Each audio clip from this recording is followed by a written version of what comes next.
नमस्कार दोस्तों, हमारे चैनल पर आपका स्वागत है। तो आज हम सेक्शन 40A देखने वाले हैं एमपी अकोमोडेशन एक्ट का। तो इसमें बताया कि आपात के दौरान स्थान के लिए विशेष उपबंध, जनरली जो स्थान है वो किसको भाड़े पर दिया जाएगा उसके बारे में हमने जो है प्रावधान देख लिए हैं। अब इसमें बताया कि यदि विशेष उपबंध के बारे में यहाँ पर प्रावधान किया गया है, वो भी विशेष उपबंध कब किए जाएंगे, जब आपात की उद्घोषणा हो गई, ठीक है, जब आपातकाल चल रहा होगा तब ऐसे विशेष उपबंध को लागू किया जाएगा। अब पहली बात इसमें ये बताता है कि यदि आर्टिकल 352 के अधीन, आर्टिकल 352(1) के अधीन क्या हुआ है, जो उद्घोषणा है, आपात की उद्घोषणा वो हो गई है, और जो सेकंड पॉइंट है वो ये कहता है ऐसी उद्घोषणा प्रवृत्त है, मतलब ऐसा आपात चल रहा है, तो उस टाइम सैनिक, नौसैनिक, स्थल सैनिक, मतलब जितनी भी सेना है उनके सदस्य क्या कर रहे हैं, युद्ध क्षेत्र में कर्तव्य पर हो, मतलब युद्ध की स्थिति में वह अपने कर्तव्य पर लगे हुए हैं, युद्ध के लिए गए हुए हैं।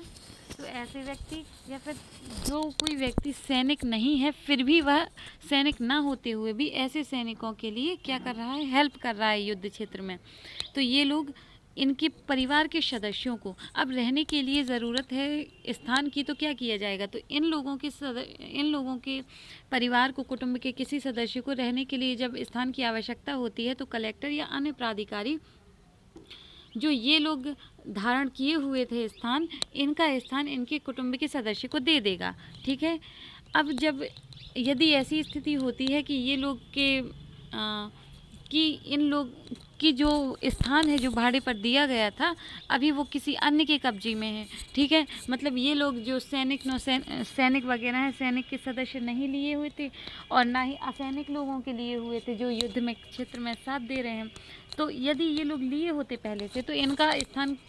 जो कलेक्टर यानी प्राधिकारी है वो क्या करता, इनका स्थान दिलवा देता उनको एक कुटुंब के सदस्य को। परंतु यदि ये लोग नहीं लिए हुए हैं तो उस सिचुएशन में क्या होगा कि जो कलेक्टर या अन्य प्राधिकारी हैं वो ऐसे भूस्वामी से निर्देश देगा और कहेगा कि जैसे ही कमरा या फिर स्थान खाली हो वैसे ही सूचना दी जाए, और सूचना मिलने के साथ ही वह यथासंभव प्रथम प्रयास करेगा कि जल्दी से जल्दी इनके कुटुंब के सदस्य को ऐसा स्थान रहने के लिए दे दिया जाए, ठीक है। अब रहने के लिए तो ऐसा स्थान दे दिया जाता है, कुटुंब उनके सदस्यों को उस स्थान का कब्जा दे देगा, परंतु इसमें एक बात की गई है, जो थर्ड क्लॉज है वो यही बताता है कि स्थान का कब्जा तो दे दिया है परंतु ऐसा स्थान का कब्जा कब तक प्रवृत्त रहेगा। तो इसमें ये बताया गया है कि आपात की उद्घोषणा जब प्रवृत्त में ना रहे, मतलब जैसे ही आपात ख़त्म हो जाता है उसके 1 साल तक ही जो व्यक्ति हैं वो जिन्हें स्थान भाड़े पर दिया गया था सिर्फ 1 साल तक ही उस स्थान को यूज़ कर सकते हैं, उससे ज़्यादा वो उस स्थान को यूज़ नहीं कर सकते। फिर से देखते हैं, फर्स्ट पॉइंट ये बताता है कि आपात की उद्घोषणा यदि जारी है, उद्घोषणा कर दी गई है 352 आर्टिकल 1 के तहत, ठीक है, 352(1) के तहत आपात की उद्घोषणा हो गई है। दूसरी बात बताता है कि उद्घोषणा प्रवृत्ति में है, चल रही है, और उसी के अंतर्गत है कि यदि सेनाओं के सदस्य हैं या जो सेना के सदस्य नहीं हैं परंतु ऐसे सेनाओं की हेल्प कर रहे हैं युद्ध क्षेत्र में, तो वो व्यक्ति क्या करेंगे कि इन व्यक्तियों को ये लोग युद्ध क्षेत्र में हैं और इनके परिवार के सदस्यों को रहने के लिए स्थान की आवश्यकता है, तो जो कलेक्टर है या अन्य प्राधिकारी है, ऐसा स्थान जो ये लोग धारण किए हुए थे, सैनिक, नौसैनिक या फिर उनके लोग, तो कलेक्टर या अन्य प्राधिकारी क्या करेगा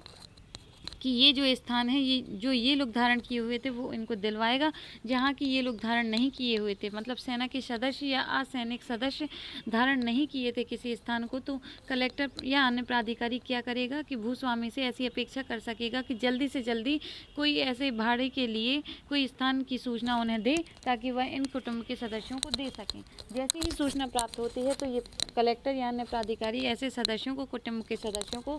यथासंभव जल्दी से जल्दी वो स्थान भाड़े पर देने का प्रयास करेगा, और ऐसा जो